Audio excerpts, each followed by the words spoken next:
This is Audible. Work, Consume, Die by Frankie Boyle. Read by Angus King. His stomach turns a somersault with the drop of the elevator. He steps out into the crowded marble hall. For a moment not knowing which way to go, he stands back against the wall with his hands in his pockets, watching people elbow their way through the perpetually revolving doors. Soft-cheeked girls chewing gum, hatchet-faced girls with bangs, cream-faced boys his own age, young toughs with their hats on one side, sweaty-faced messengers, criss-cross glances, sauntering hips, red gels masticating cigars, sallow concave faces, fat bodies of young men and women, paunched bodies of elderly men, all elbowing, shoving, shuffling, fed in two endless tapes through the revolving doors out into Broadway, in off Broadway. Jimmy fed in a tape in and out the revolving doors, noon and night and morning, the revolving doors grinding out his ears like sausage meat. All of a sudden, his muscles stiffen. Uncle Jeff and his office can go plumb to hell. The words are so loud inside him, he glances to one side and the other to see if anyone heard him say them. They can all go plumb to hell. John Dos Passos, Manhattan Transfer.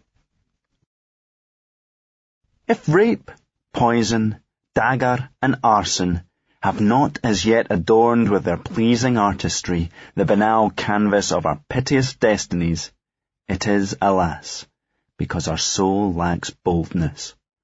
Baudelaire. Introduction. I sincerely hope you will be disappointed by this book.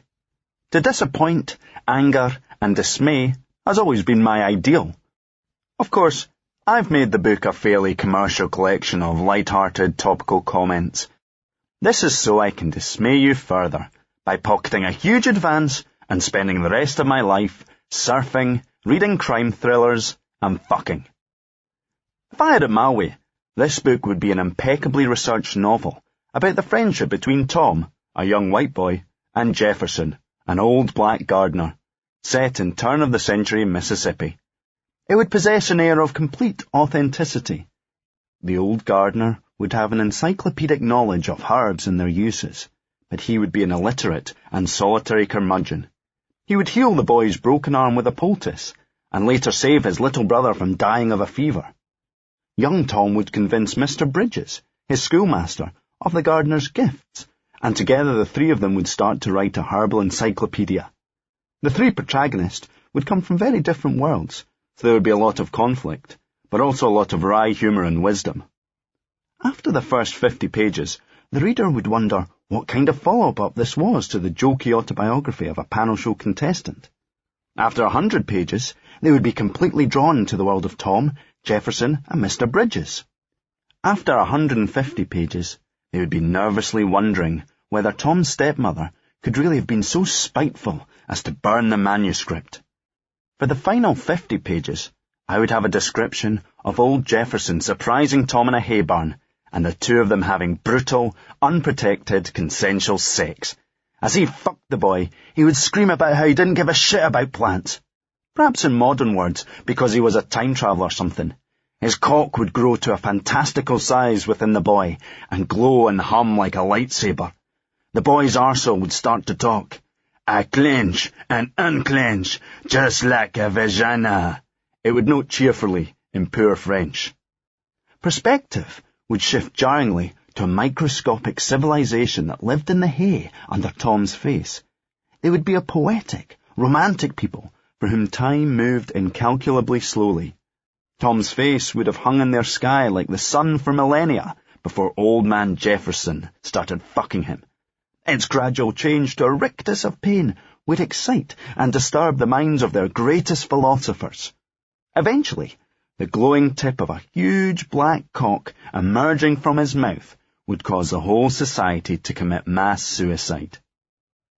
Ideally, the title of the book would be an endless binary number, and it would scream when you opened it, and then a brawny fist would shoot out from between the pages and rip the nose right off your face. As you fell to the ground squealing, the hand would hail a cab that would run over your head. A passerby would film your death on a mobile, making it an internet phenomenon. Huge crowds of Japanese teens would gather at stadium events to masturbate each other as they watched it on overhead screens. This footage of a nonchalant and motiveless murder by a book would attract 1 billion YouTube hits, and not a single sympathetic comment. In 1 million years, a super-advanced civilization of androids would misinterpret the film, and you would become a figure in their culture, analogous to a paedophile Guy Fawkes. Through advanced scientific methods, they would recreate your consciousness, and you would relive your whole life over and over again, but with all the enjoyable stuff taken out. On the day of your 18th birthday, someone would hit you so hard on the back of the head with a polo mallet that your eyes would pop out. Crawling from your burning house, you would have your arse clawed out by a mountain lion, and when you reached the hospital, you would be diagnosed with AIDS of the leg and cancer of your empty eye sockets. Through a synaptic quirk, you would have one image frozen in your mind, so it was as if you were looking at it constantly. Your long-dead Chinese stepfather's dead arsehole. The only way to treat your eyes would involve, every night just before bed, playing the screams from a horror movie loudly to encourage a wolverine to fuck the sockets. Somehow its stinking cock would numb the holes even as its scrabbling feet shredded your face and scalp. You would continue to relive this life in ever-increasing detail, long after the universe had ended, praying for death to a god who was already dead himself. I got into comedy because I loved watching comedy as a child. I later discovered that's a bit like loving burgers as a child and deciding to become a cow. I've never found anything in life particularly heartwarming or uplifting, except the smiles of my children, and even those are ruined by the knowledge that someday my children will die, their smiles having long gone as they struggled with the mental and social handicaps they developed from having a cunt like me for a dad. If you want to hear something uplifting, go read something else. You're well catered for in our culture. There are hordes of half-wits who want to help you find an upside. One day, both you and I will be hip bones and shin bones, buried in a box being eaten by worms. You will find no solace here. Just fucking with you. I've always had an instinct to laugh at everything. The good stuff, the horror, everything. With laughter comes perspective. You might be scared of the dark. You might be sitting alone in the woods in the dark, but if you suddenly heard laughter... No, wait a minute. Some people don't hold with the old gallows humour. It's not civilised. There's some stuff you shouldn't laugh about and so on. I think we're all in this trench together, and everything is fair game. Do me a favour. Any time you have a problem with somebody having a laugh, have a think about where your grandparents went. Look around, and tell me what you think a gallows looks like. I've been living at the top of a high-rise on the outskirts of Glasgow. I can't say where exactly, but it's the tallest one in the city. The evening I moved in, I remember standing at the bottom, just looking at it, reaching up endlessly into the night. The partying windows and the partied-out windows. A punch card for the fifth dimension. One night, me and my mate Paul Marsh stop in the wee pub at the bottom of the flats. We're supposed to be going round to our pal Murphy's to play FIFA on the PlayStation, have a few joints. But the Celtic game is coming on in the pub, and it seems daft to go play football. We phoned Murphy to come meet us, and after the game we walked down to the high street. Murphy's elongated frame, casting a daddy long-legged shadow under the street lamps. I get his all fish suppers and, for a laugh, pickled eggs. Because we've not had them for years, and we are genuinely fucking surprised they still happen. We get the lift up to mine to have a few beers and get MTV Bass on. Murphy is banging on about some show called The Game, and genuinely can't believe we haven't heard of it. Cannot believe it. He's laughing and shaking his head, and chokes as he opens the wee bag with the pickled eggs in. He's eating the third egg by the time the lift starts, and then he realises. He looks up embarrassed, with his face stuffed with eggs, and says, "Sorry, guys. Fuck. Sorry." "It's okay," I say, and fuck knows why, but I touzle his hair like he's a wee boy. I fucking hate eggs, I say stupidly, and we all laugh. We've had 2 joints outside the chippy, and we're all stoned. I'm staring at a football sticker someone's put on the intercom. It's Anthony Stokes, the Celtic player, with the bland smile of a waxwork. The smile that a millionaire in his early 20s conjures up for a contractually necessary photograph. Someone has scratched his eyes out with their thumb, really precisely, so with the perforated metal of the intercom underneath, he seems to have the eyes of a robot bee-man. As we go past the 14th floor, the lift gives its usual shudder.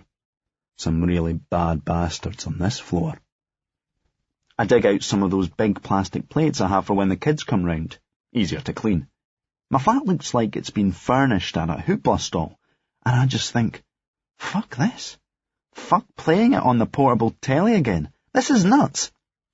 Wait till you see this, lads, I yell, rising unsteadily and aiming at the far wall. I'm pressing at the wall, and suddenly it flies open with a rattle. Not the Star Trek whoosh I'd paid for. Paul looks up from his chips, and still has his hand in his mouth, like a baby. I'm standing with my arms wide and laughing. Behind me, the light slowly rising, is a massive room going back an impossible distance in Victorian splendour. It's an expedition down to the far wall where a huge plasma sits, still paused in a grimly realistic cup game I was playing as Celtic. Slowed by the grass, the guys laugh as they spacewalk on the suddenly deep carpet. The room is the whole floor down one side of the building, and I've roughly modelled it on a stateroom on the Titanic. There are walnut panels, replica straight-back chairs, an ottoman, and 3 huge brass floor-to-ceiling portholes. Glasgow in the darkness is just lights. I take them to the big oak table, and there's the whole estate mapped out in a wax model. It's a proper belter, too. All the local characters are there, wee white wax people, wee wax hardman and widos, and wee wax shopkeepers. I just keep those ones in the shops. You never really see them anywhere. All the wee wax people are mostly in their houses, because I haven't really fucked with it since last night. I noticed that the wee Murphy, Marshy and me are all in my flat, right by the table. All over the rest of the table are notes for the book, paragraphs in longhand on A4, scraps of paper, a stack of little notebooks for sitting in cafes. "That's a book," says Paul, compartmentalising both the stateroom and voodoo neighbourhood with typical elan. "Aye," I laugh. "That's war you're holding right there." I explain, war, man. It's like a wee neat pile of stress, those notebooks, so I just mumble. It's good for absolutely nothing. But, like most references, this passes Marsh by. I take the notebook off them and put it back where it was. Some days I think it's brilliant. Some days I think it's shite. I offer over my shoulder while I'm plugging the controllers in. "Like having a kid," slurs Murphy, but he's got kids, so he'll groan at the harshness. Murphy gets bored of the football. He can never get the shooting right, always just fucks it over the bar. He's sitting through in the lounge of the real flat, watching MTV loudly, as Paul and I fight a gripping series of old firm encounters. I play as Celtic, and the ref is even biased on the fucking PlayStation.